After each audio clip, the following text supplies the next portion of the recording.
Morreu nesta segunda-feira um dos torcedores que estavam internados depois da briga entre as torcidas do Vasco e também do Flamengo. Sobre este assunto eu quero convidar agora o Pedro Bonenberg para conversar com a gente novamente. Pedro, mais uma vez uma boa noite para você.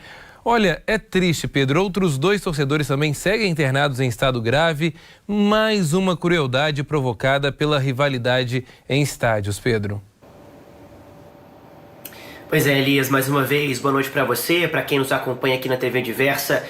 Esse torcedor, o Bruno Macedo, não resistiu depois dos ferimentos que teve nessa confusão, nessa briga que nós tivemos na tarde de ontem. Uma briga que aconteceu antes do jogo entre Flamengo e Vasco. Torcidas organizadas já vieram preparadas para o confronto, Elias. Se é que nós podemos chamar essas organizações, esses membros dessas organizações, de torcedores. São praticamente organizações criminosas. Essas pessoas foram preparadas com pedaços de madeira, pedaços de ferro, soco inglês, bombas caseiras, enfim, uma série de instrumentos que foram usados como arma numa briga generalizada que teve início na tarde de ontem, antes do jogo no Maracanã, na região do bairro São Cristóvão, zona norte aqui do Rio de Janeiro.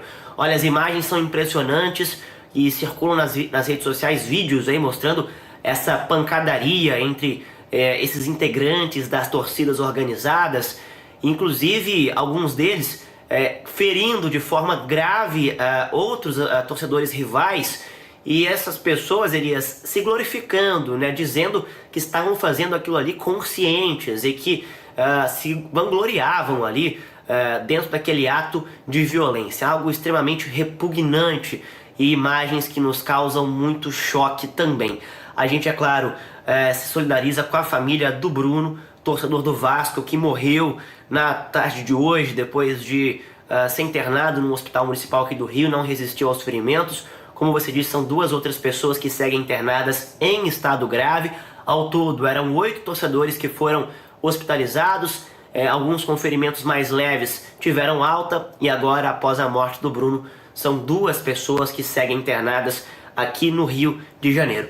Olha, Elias, e além dessas torcidas organizadas, a gente destaca que pessoas, famílias que foram ver o jogo, acabaram impactadas por toda essa confusão, pelo medo das circunstâncias que tudo aconteceu, pessoas inocentes que nada tinham a ver com essas organizadas que promovem violência, promovem atos, dá para dizer, praticamente atos terroristas, como que nós vimos ontem aqui no Rio de Janeiro. Essas pessoas ficaram muito assustadas, não só torcedores, mas também pessoas que estavam no entorno da região onde aconteceu a confusão.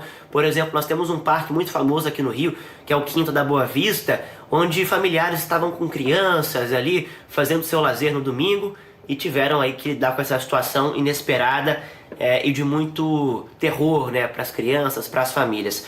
Além dos torcedores encaminhados para hospitais, enfim, toda essa situação, nós tivemos apenas uma prisão feita pela Polícia Militar de todos os envolvidos. Apenas uma pessoa foi presa e esse caso está sendo investigado aqui pela Polícia Civil do Rio agora, que está conduzindo um inquérito sobre esse assunto. A Polícia Militar informou, Elias, que apreendeu, na verdade, a palavra correta, na tarde de ontem, 50 pedaços de madeira, 9 barras de metal, além de fogos de artifício, bombas caseiras, enfim, uma série de instrumentos usados aí para praticar esses atos de violência entre torcidas rivais. Além disso, nós tivemos outras imagens que chamaram muita atenção aqui no Rio, que foram torcedores em cima de ônibus aqui da cidade, do transporte público municipal. Estavam no teto dos veículos, o que chama muita atenção.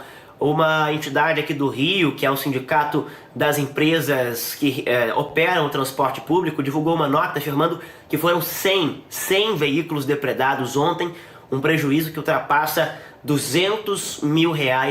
E aí quem paga essa conta no final de tudo somos nós, cidadãos, usuários do transporte público.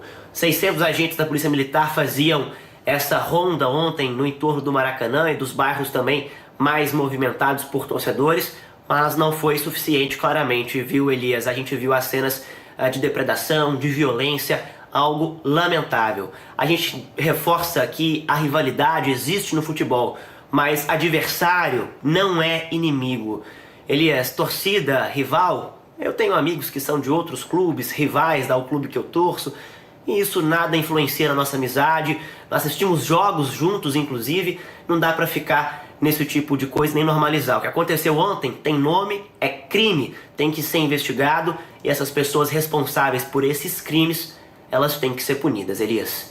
Pois é, Pedro, e me espanta muito saber que tinham tantos policiais ali ao redor do estádio fazendo a segurança, ou deveriam estar fazendo a segurança, e conseguiram prender apenas uma pessoa, né? Você bem disse pra gente aí o tanto de material que foi apreendido durante essas ações. Cadê as pessoas que estavam com estes materiais?